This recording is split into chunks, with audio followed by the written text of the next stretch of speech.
एक बटन दबाते हैं और नोटिफिकेशन आता है, your order is on it's way, order delivered, your ride has arrived. लेकिन इस नोटिफिकेशन के पीछे अक्सर एक इंसान होता है जिसे हम एक्नॉलेज नहीं करते। सर, मैं बात कर रहा हूं जोमैटो और स्विगी के डिलीवरी बॉयज की, ओला उबर के ड्राइवर की, ब्लिंकिट जेप्टो के राइडर की और अर्बन कंपनी के प्लम्बर, ब्यूटिशियन जैसे अन्य लोगों की। सर, सरकारी भाषा में इन्हें गिग वर्कर कहा जाता है, लेकिन मैं इन्हें invisible wheels of the Indian economy के नाम से बुलाता हूं। सर, आज मैं इनका दर्द इस सदन में रखना चाहता हूं। क्विक कॉमर्स और इंस्टा कॉमर्स ने हम सबकी जिंदगी बदल दी है, लेकिन इस सुपर फास्ट डिलीवरी के पीछे एक साइलेंट वर्कफोर्स है जो हर मौसम में काम करती है, अपनी जिंदगी दांव पे लगाकर आपका ऑर्डर आपके घर तक पहुंचाती है।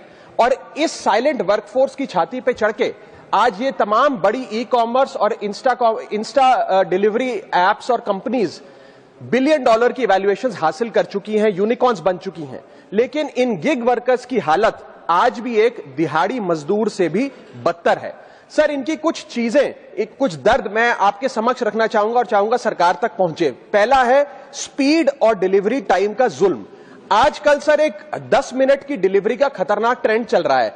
डिलीवरी टाइम के प्रेशर के चलते लाल बत्ती पे खड़ा एक डिलीवरी बॉय यही सोचता रहता है कि लेट हुआ तो रेटिंग गिर जाएगी, इंसेंटिव कट जाएगा, ऐप लॉग आउट कर देगी या आईडी ब्लॉक कर देगी। इसीलिए 10 मिनट की डिलीवरी के लिए वो ओवर स्पीडिंग करता है, लाल बत्ती जंप करता है और अपनी जान को जोखिम में डालता है।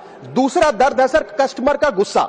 कस्टमर का हैरेसमेंट का भी एक परमानेंट डर इनके मन में होता है। जैसे ही ऑर्डर 5 से 7 मिनट लेट होता है, देखा जाता है कि कस्टमर फोन करके पहले तो डांटता है, फिर जब ऑर्डर डिलीवर करने आता है तो उसे धमकाता है कि मैं तेरी कंप्लेंट कर दूंगा, और उसके बाद 1 स्टार की रेटिंग देकर उसके पूरे महीने का परफॉर्मेंस और बजट बिगाड़ देता है। Third problem that they face sir is the dangerous working conditions, जिसमें कमाई कम और बीमारी ज्यादा है।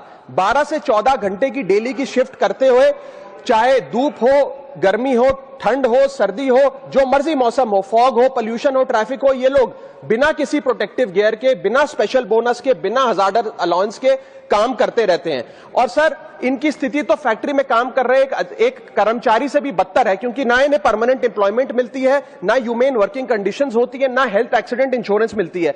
फिर भी सर ये अपना दर्द छुपाकर, अपनी जॉब इनसिक्योरिटी और होपलेसनेस छुपाकर जब आपको आपका ऑर्डर डिलीवर करते हैं तो मुस्कुराकर कहते हैं कि सर थैंक यू, मुझे 5 स्टार रेटिंग दे दीजिएगा। सर, मैं बताना चाहता हूं कि ये लोग रोबोट नहीं है, ये भी किसी के पिता हैं, पति हैं, भाई हैं, बेटे हैं। इनके बारे में सदन को सोचना चाहिए। और ये